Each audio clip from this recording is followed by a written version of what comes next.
When you're drinking a frozen beverage from McDonald's, your brain may not like how refreshingly cold it is. But the rest of your body? Oh, yes. It's gonna relish every moment of it. Because there are drinks. Then there are drinks from McDonald's. Get all the chill you need for just $1.69. From any size frozen drink, like a frozen Fanta Blue Raspberry, to a new ice-cold lemonade. Prices and participation may vary. Cannot be combined with any other offer. Ba-da-ba-ba-ba.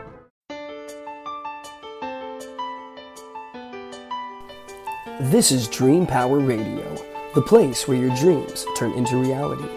Here is your host, Debbie Spector-Weissman.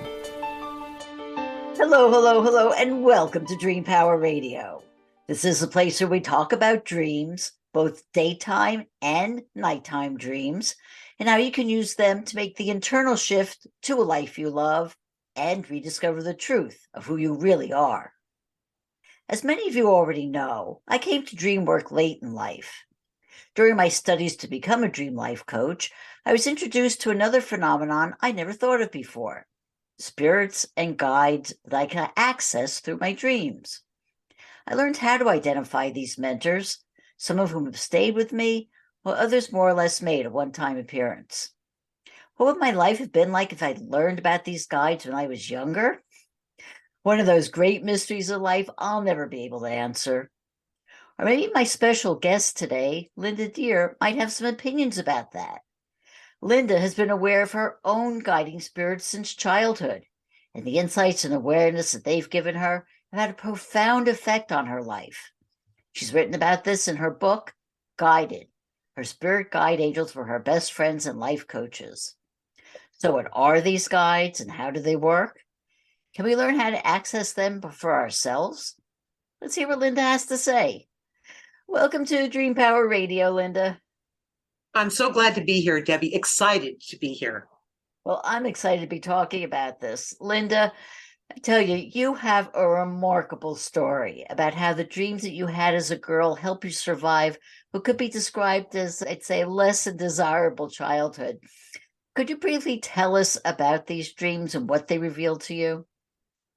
Yeah, my life started out with a life destiny dream. I call it a life destiny dream because in the dream, they showed me a world to come. And the world that we're in right now, we're on the brink of what that dream showed me. In chapter 1, part 1 of Guided, it's called the merry-go-round dream. And it's a dream I had for the first 35 years of my life that never changed or stopped. I couldn't do a thing about it. In fact, after having it so many times, it started out great. I loved having the dream. It was fantastic until the people in the dream started dying and giving up and letting go. And they had no will to be here.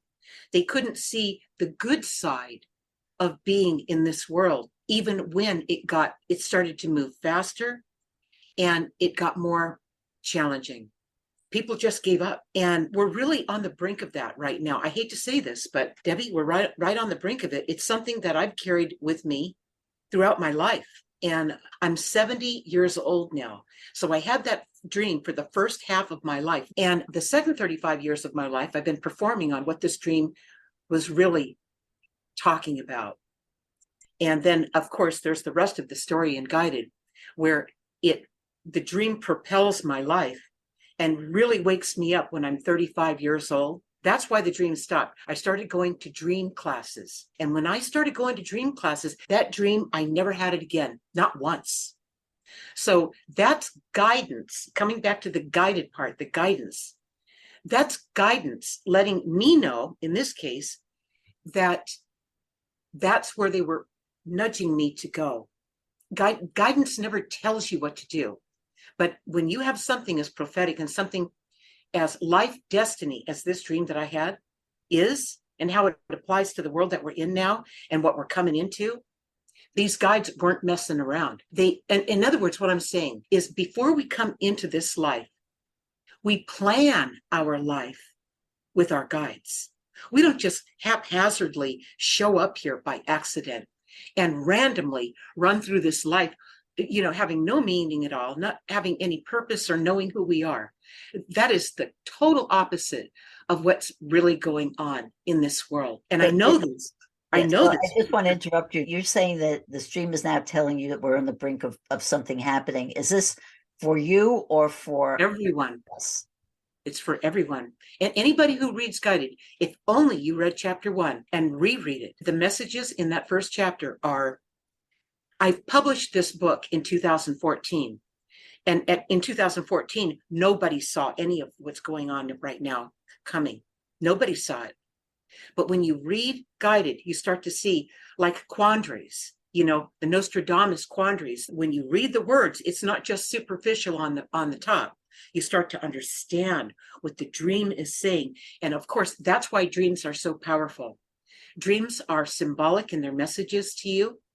And every dream, there is no such thing as a dream that didn't matter. There is no such thing. Every dream matters, and each dream ties together like a daisy chain.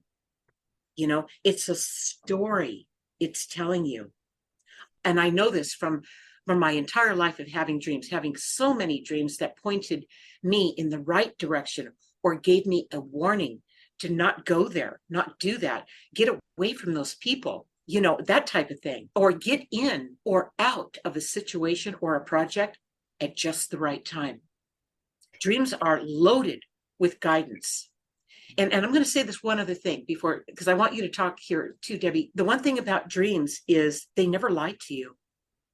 Dreams are called little death to the Indians. That's how they refer to dreams, which means it doesn't mean that you're dead. It means that you're more alive than when you're in your day-to-day life because your awareness is heightened.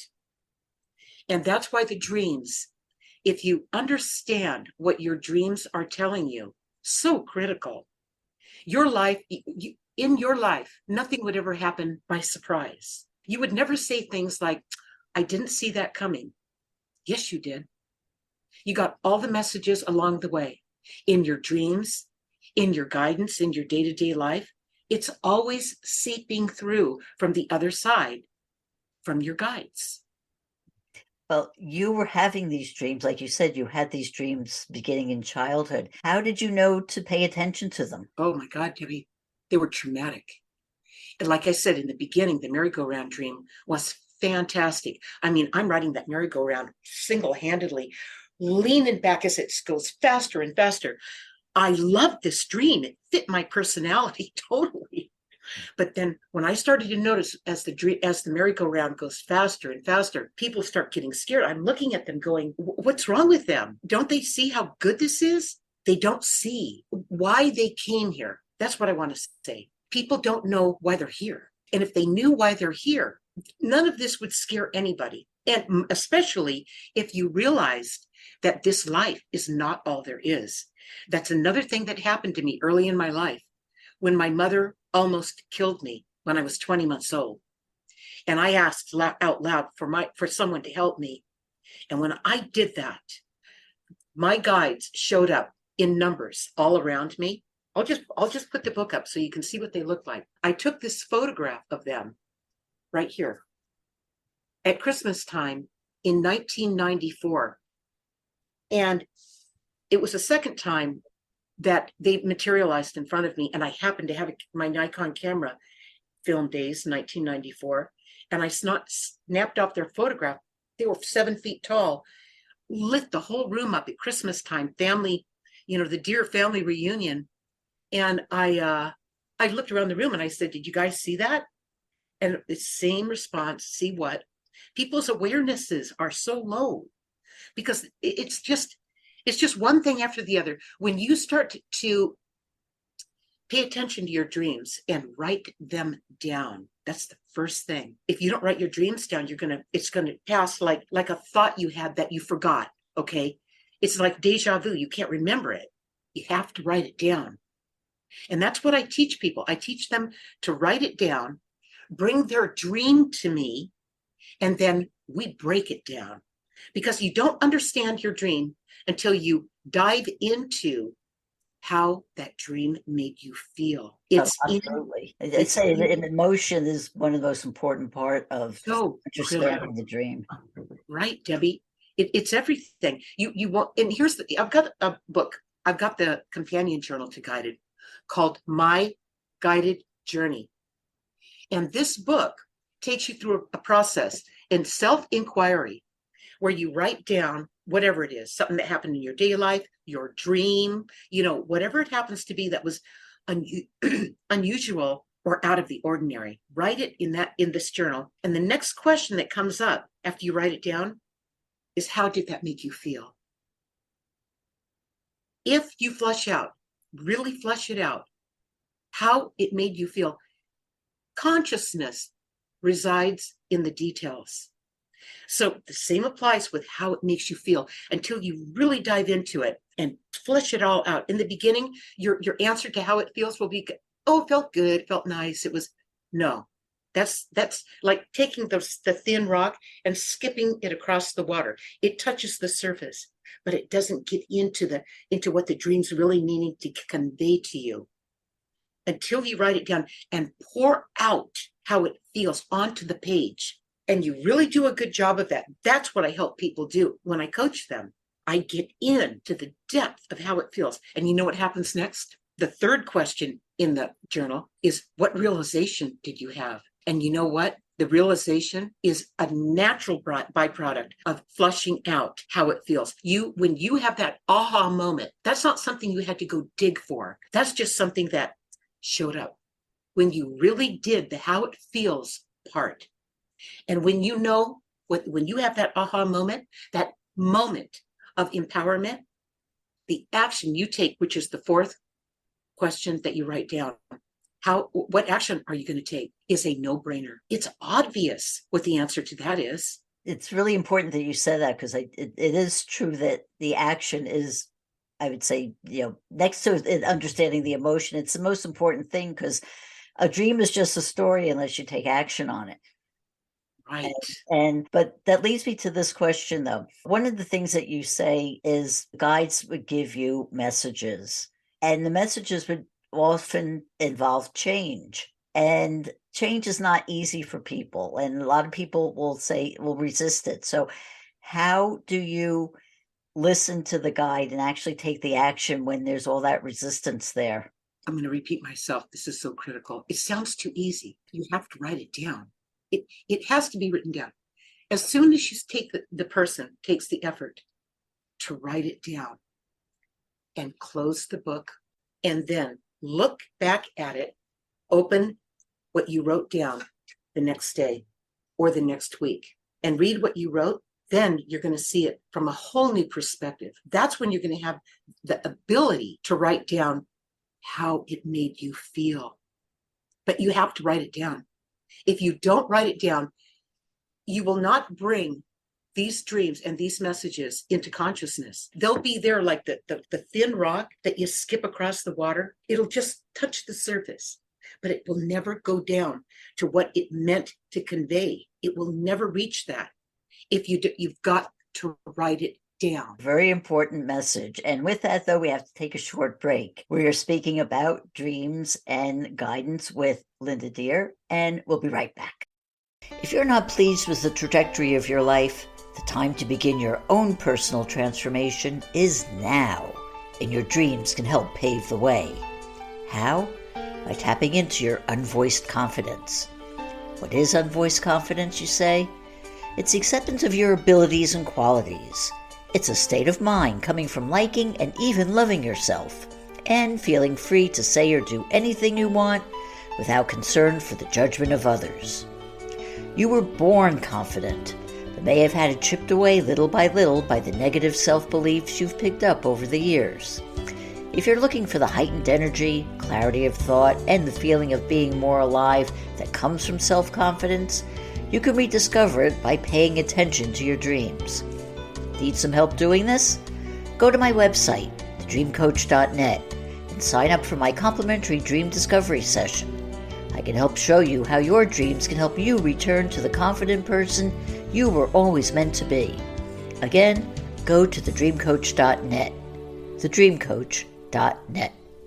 Welcome back to Dream Power Radio with your host, Debbie Spector-Weissman. Yes, welcome back to Dream Power Radio. I'm your host, Debbie Spector Weissman, and we're talking about dreams and guidance with Linda Deir.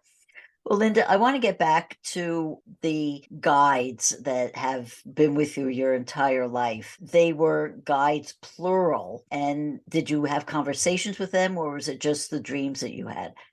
It was all the time. It was the dreams and the conversations. And really, just to get so your viewers understand the essence of what you're asking me. All right. When I was 20 months old, my mother almost killed me. And when that happened and I asked out loud for someone to help me, I woke up from the incident and they showed up in numbers all around me. And I instantly stopped panicking. They telepathically, they calmly looked down at me, calmly, so calmly.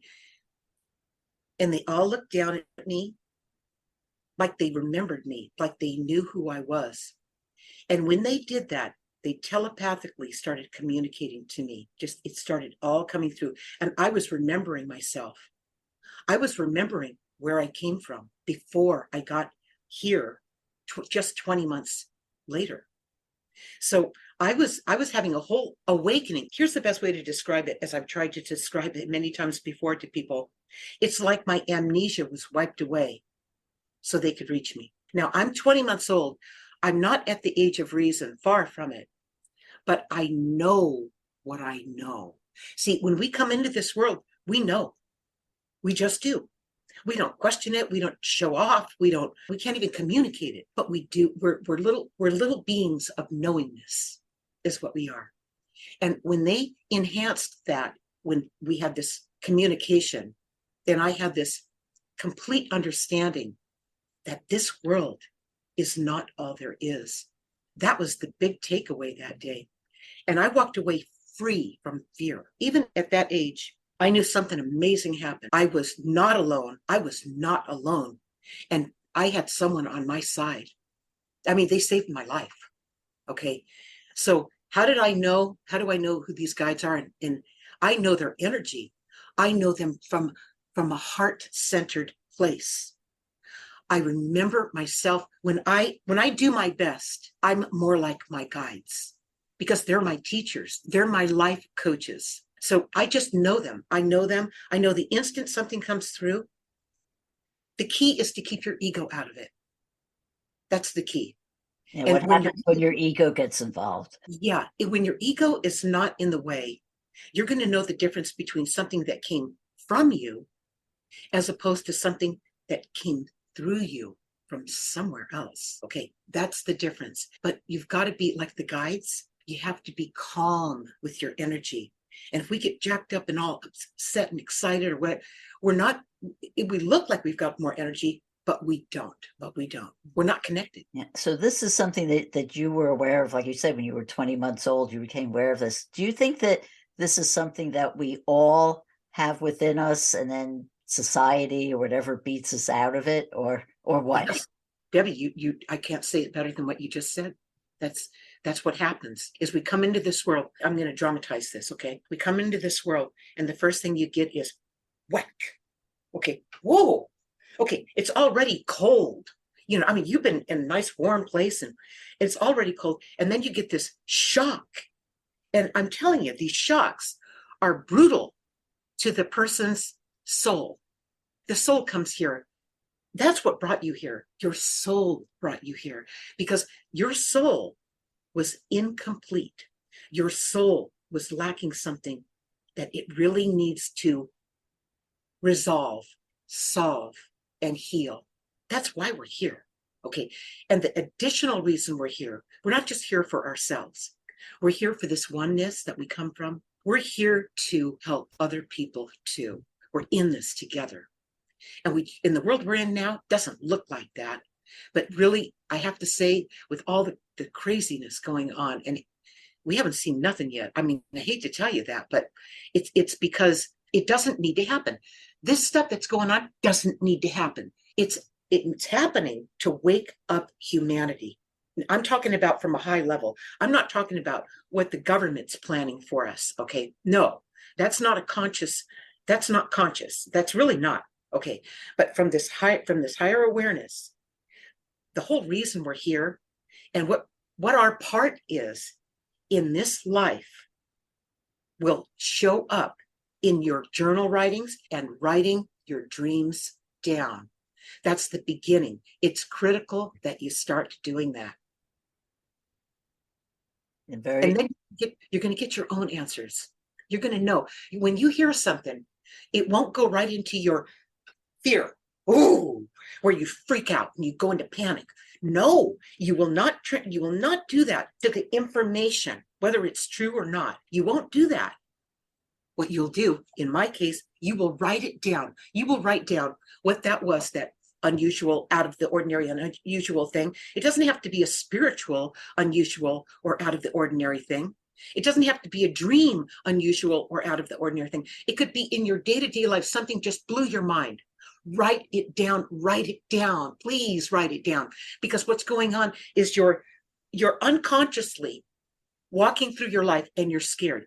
I would be scared too, if that's how I was living my life. You say that you help other people with their dreams and to get their guidance. How do you help them? Talk to me about that. Well, what they do is they send me their dream. I've got a page on my website called Dreams. And there's a whole bunch of dreams that they can see how I work. Here's somebody sent me this and I answered their dream. Here it is right here. And then they can go on down. And it talks about the merry-go-round dream is the featured dream on that page. lindadeir.com/dreams. That's it. All right. And when you go there, you can peruse through the dreams that I've done. That's just a few dreams. I think I've got 80 up or something. And then they can say, submit my dream, takes them right to the product page, and it's $20. I mean, they send me their dream and it takes me no time at all. In fact, the fact that I'm not them interpreting their dream makes it way easier for me. Because I'm not trying to avoid something. I don't have a bias. I just see it for what it is. I break it down from a spiritual, symbolic point of view. Okay.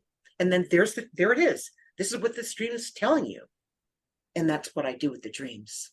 It's very interesting you say that, because it's always been my understanding that it's really more important for the dreamer to have that understanding. And if you're telling the dreamer what it means, what it does, Debbie, is I talk to them in a symbolic way. I talk to them from a universal language, okay, that everyone can connect with. I don't tell them what to do. I don't tell them, your neighbor's going to come over next week and they're going to land a surprise on you. I don't do stuff like that. What I do is I break it down symbolically.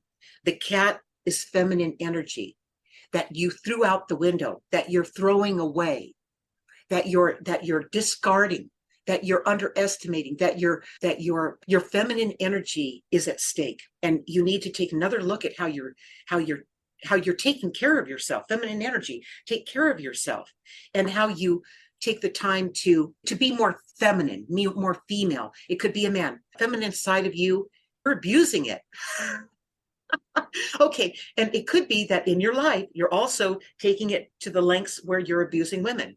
You're going to know it when you see the interpretation. You're going to know it. Okay. It's not something I have to tell you. You know how it's going to apply to your life, the way I respond to you with breaking down the symbolism. And then they take. They're going to know. They're going to go, oh, that's what they always do. Oh my God, thank you. But I didn't tell them. They knew the part of their life that shined the light on, and they could identify it. In your book, though, you talk about the guides who have come to you. Does everybody have their own specific guides, or is it just this collective energy that's out there? I love that question, Debbie. Love it. Okay, you come in with guides. These guides are the guides that you planned your life with. So they're right there with you, and they really look over you strongly when you first arrive into this world. Okay, like they did with me. In my case, I had an early demand for them to come in and help me. Okay. But you come in with them. So what happens is, in your life, you came into this life to grow, to learn, to evolve. Okay. And your guides are with you all the way, and they're going, yes. And they're pointing things out to you, and you're noticing it, and your awareness is working, and you notice this, and you go, well, I don't feel like doing that right now. And they'll point something else out to you, and you go, well, I'm going to move on that one. that feels good. I'm going for it. Because these things don't just haphazardly show up in your life. There's so many things going on that aren't an accident. In fact, there are no accidents, right? Okay, so our awareness is missing. That's it. That's all there is. Okay. And so as you move through your life and you start to learn and get it, and and really feel, wow, I'm getting this, your guides will collaborate with each other, and they'll say, well, bring in these guys. She's ready for higher level guides to learn what we teach on something else. You guys are coming in to continue to teach her. Okay. And not teach her, but guide and point things out. Guide and point things out. No one teaches, none of the spirit world, they don't teach you anything. They just show you where to look, and you decide to go that direction or not. That's up to you. But the more you move that way, the better your life will work. So do the guides just come to you, or do you seek them out? Debbie, they're with us all the time. They're with us all the time. Sometimes we notice them more when we're tuned into this. When you do your journal writing, I got to keep coming back to this. You should be writing in your journal for 15 minutes a day, whether it's a dream you had, a realization you had, something that didn't work out so well. Oh my God, ouch. And you need to write these things down. Unusual, out of the ordinary. Your awareness is what you're working on. You're working on your awareness. All right. And as your awareness gets greater, having access to you, not you accessing them. It's not that, it's a different route. It's not you going out, I want to meet my guides, I want to have my guides. No, you have to raise your own energy and your own awareness, and then they can reach you.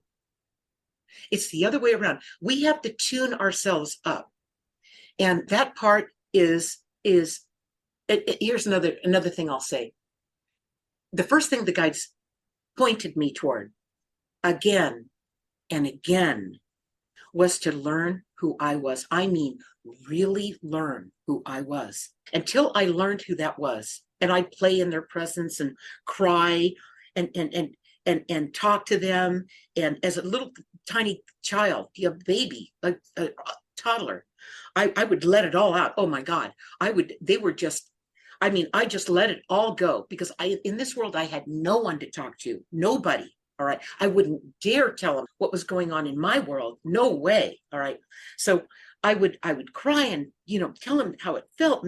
And I'm so mad. And, whatever it was as that little kid, from that conversation that I learned to have with my guides as I figured things out, because of the influence they had, I would all of a sudden understand something. I'd calm down. I'd always know, because I would calm back down, and I was getting answers. I was getting things that made sense, not this drama and hype and dysfunction that's so prevalent in this world. None of that. No judgment, nothing. I mean, I had the best friends. I call it Unfriend Guided. They're my best friends and life coaches. It really describes it. So they're with me all the time. And even when I'm just walking around, and sometimes I go to bed at night, and they just keep sending me more insight into the project. They're great working with projects. And I've always had a project going, and they're right there to help me. I get stuck. I can't figure it out. And I don't know, I'll go have a sandwich and come back. Bam, it comes through. It just, I got out of my way for that moment. I just have to cut you off here because there's so many questions I have to ask, but we're out of time. So I just have this final one. Linda, how can people find out more about you and your work? Okay. Say the name of your program again, Debbie. Dream Power Radio. Okay. lindadeir.com/DP for Dream Power. I'll have that page up before you have this podcast up. Okay. I'll have it up, and it'll be live, so they can go there and they can see this program. Those who watch this and want to know more, they can go there. Wonderful. Well, Linda, thank you so much for being on Dream Power Radio today. I loved it. Thank you, Debbie. We've been speaking about guides with author and dreamer Linda Deir. I hope you've enjoyed today's program. If so, please hit that subscribe button so you don't miss out on any future episodes. Until next time, this is Debbie Spector-Weisman saying, sweet dreams, everybody. You've been listening to Dream Power Radio with your host, Debbie Spector-Weissman. For more information on Debbie or to sign up for her newsletter, go to dreampowerradio.com. This has been Dream Power Radio.